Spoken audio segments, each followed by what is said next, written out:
As we continue our walk with John, we come to the story of the wedding feast in Cana. That story is found in John chapter 2. And John 2, verse 11 tells us that this was the beginning of Jesus' miraculous signs. To understand what's happening at Cana, we have to remove our modern ideas of weddings. Biblical weddings were community celebrations, week-long, joyful gatherings filled with fellowship, laughter, and food. Cana itself was a small farming village of around 200 inhabitants, about 9 miles from Nazareth. When you think of this story, picture dusty roads, stone houses, an agrarian culture where most inhabitants were related to one another. Yet somewhere in that ordinary setting, Jesus is present. He's not preaching. He's not performing miracles. He's just there. As we read the story, it becomes apparent that Mary is very close to this family. Some have suggested that maybe this is the area of Mary's family roots. We don't know that for sure. It's actually total speculation. But it is very clear that she is important in this story. For instance, in the listing of invitees, her name is listed before Jesus. It mentions that she was invited. Then it says Jesus was invited. And then his disciples were invited. As a side note, keep in mind that there are not 12 disciples at this time. There are only 5.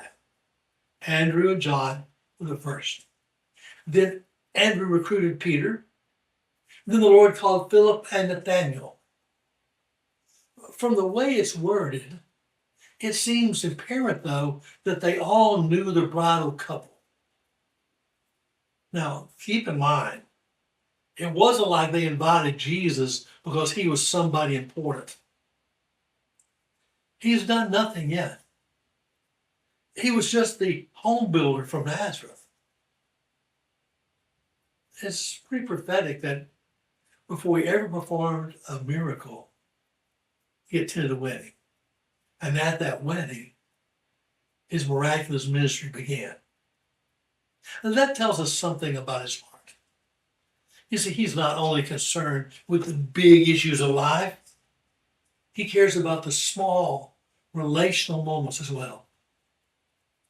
As we read the story, as I said, it becomes clear that Mary is a position of authority here. The story seems to suggest that she has some relationship with the groom's family. In Jewish weddings of this period, the groom's family hosted the festivities. And it appears that she had some position of authority at that feast. Because when the wine runs out, she takes responsibility and she alerts Jesus about the shortage. If you read it carefully, she doesn't actually ask Jesus to do anything. She doesn't demand anything. She just alerts him to a problem. The wine has run out. Now, I take what is a real minority position in this situation, because I don't think Jesus went to Mary as Messiah. I don't think the thought of a miracle even occurred to her. There's no reason for her to expect a miracle. What happens in Cana is the first miracle. I believe she's approaching him as an experienced businessman. Well, the concept of Jesus being poor is totally erroneous. Remember, he began his life with extravagant gifts from the Magi presented to the new king. And Judas was called his treasurer. If there's one thing I know, you don't need a treasurer if you have no money. But that's a discussion for another lesson. Mary simply informs Jesus of the situation. The host has run out of wine. Oh, and that shortage would bring shame to the family. and the kind of shame that changes lives and follows a family for generations. I believe she came to Jesus as an astute businessman, a problem solver. She felt confident that he would know what to do. And I feel confident that she was not expecting the response she received. Jesus says, "Mary, woman, what does this have to do with me? My hour has not yet come." There's also no reason to believe that Jesus is speaking of miracles when he speaks of his time coming. Remember, providing for the feast was the responsibility of the bridegroom's father.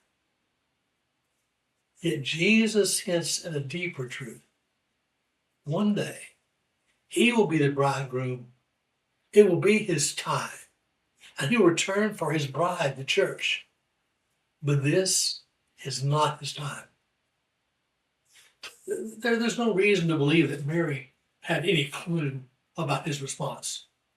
She is still expecting a practical, physical solution to a practical, physical problem.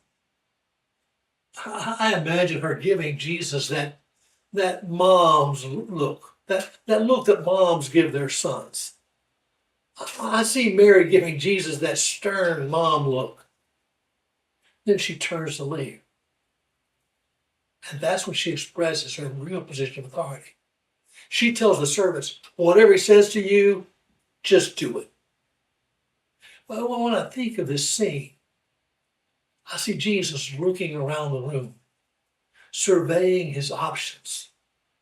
Finally, his eyes fixed on 6 ceremonial water pots. And each one of those pots contained 20 to 30 gallons. Jesus tells the servants to fill all 6 pots with water. Now, that was a command that made little practical sense to the servants. Wine was what they needed. They must have thought, did he misunderstand his mother? Didn't he understand what she said? She said they're out of wine, not water. But even though they didn't understand, they obeyed. The miracle began not with a spectacle, but with simple obedience. Bucket after bucket, they poured the water into the pots. They filled the pots to the brim, 150 gallons or so. There's a lesson here for us. Obedience opens the door to the miraculous. Let me say that again. Obedience opens the door to the miraculous because obedience is faith in action. When the pots were full, Jesus gives the command that really sounded absurd to the servants. He said, go dip a ladle into the water and take it to the master of ceremonies. No dramatic gesture, no lightning from heaven touching the pots, but somewhere between the filling and the pouring, water became wine. John doesn't describe how this happened, because you see, the miracle is not about technique. It's about identity. Jesus was naturally supernatural. Only the Creator can command molecules. Only the Word made flesh can transform substance itself. When the water became wine, it was not a small amount either. It was an abundance of wine. You see, grace is never minimal. Religion asks, what's the minimal requirement? Grace overflows in abundance. There were 6 water pots holding 20 to 30 gallons each. Using an average of 25 gallons, that would be a total of 150 gallons of wine. That's a lot of wine. 1 gallon of wine equals approximately 5 bottles of wine. So this transformation produced 750 bottles of wine. Just think, this is toward the end of the festival, maybe even the last night. Not only that, but this is a small town. So there probably were not over 100 people present. Think about what that means. That means on this last night or so, each attendee would receive 7 bottles of wine. Now that's an abundance of wine. But that's how God works, isn't it? He works in abundant, overflowing provision, multiplied resources, and joy that cannot be contained.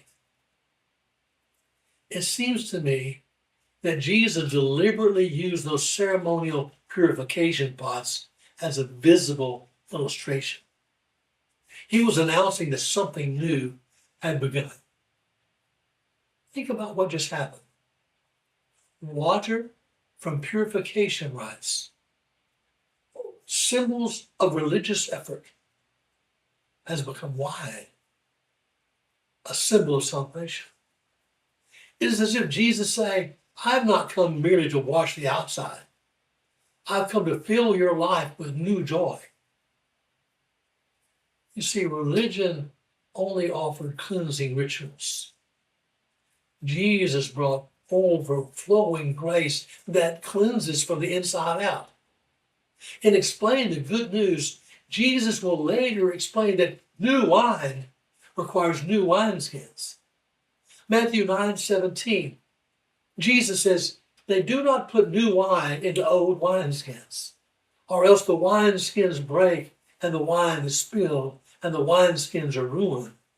But they put new wine into new wineskins and both are preserved. The new work of God cannot be contained in old religious structures. The prophets of old used wine as a symbol of joy and the presence of God. Psalm 16:11 says, in the presence of the Lord is the fullness of joy. At Pentecost, people mistook the joy of the Spirit for drunkenness because it overflowed, the joy overflowed beyond expectation. Now, returning to our story of the wedding feast, Jesus tells the servant to take some of the transformed water to the master of the feast. The servant dips a cup into the jar and walks across the room. The master of the feast tastes the wine, and suddenly his eyes widen. He calls the bridegroom over and says, everyone serves the good wine first, but you've kept the very best until now. He doesn't know where it came from. The people at the wedding didn't know where it came from. Only servants knew. Only his disciples see what has happened. The miracle happens quietly, almost hidden. That's how Jesus works. John ends the story with a simple sentence. This is the first of his miraculous signs. Jesus performed them in Cana of Galilee. He thus revealed his glory, and his disciples put their faith in him. Glory is a revelation of who Jesus truly is. Compassion, generosity, and quiet authority. At Cana, they witnessed the very heart of God, turning the ordinary into the extraordinary. The crowd, they saw a wedding. The servants saw a miracle, but the disciples saw glory. Faith changes what you notice. Some people walk through life seeing only circumstances. Others begin to recognize the fingerprints of God in their life. As it may seem, sometimes the wine runs out in our own lives, doesn't it? There are seasons when joy feels thin and life feels ordinary. The miracle at Cana reminds us that Jesus cares about the small things. There he invites our obedience and brings abundance where there was emptiness. Remember, God is always present. Yet there are moments when he moves in a fresh way and we suddenly become aware of his nearness again. Moments when we whisper, God is here.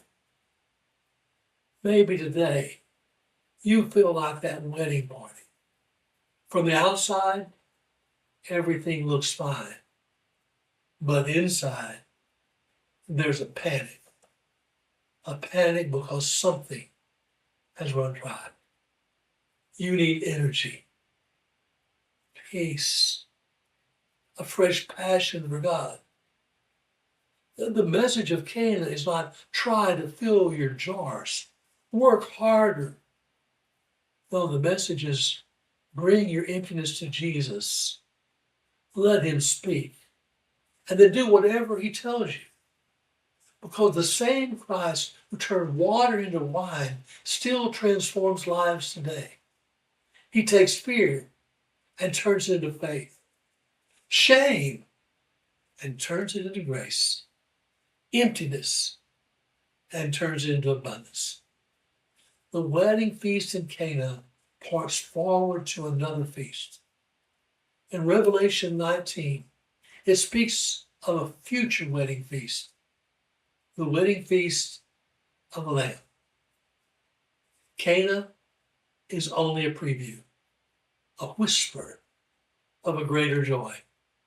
The bridegroom has come, and the best is still ahead.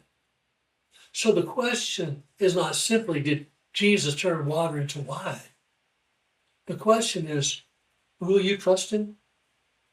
Will you trust him when what has run dry in your life? Because when Jesus is present, the celebration doesn't end. It begins. He came that we might have life and have that life in an overflowing abundance.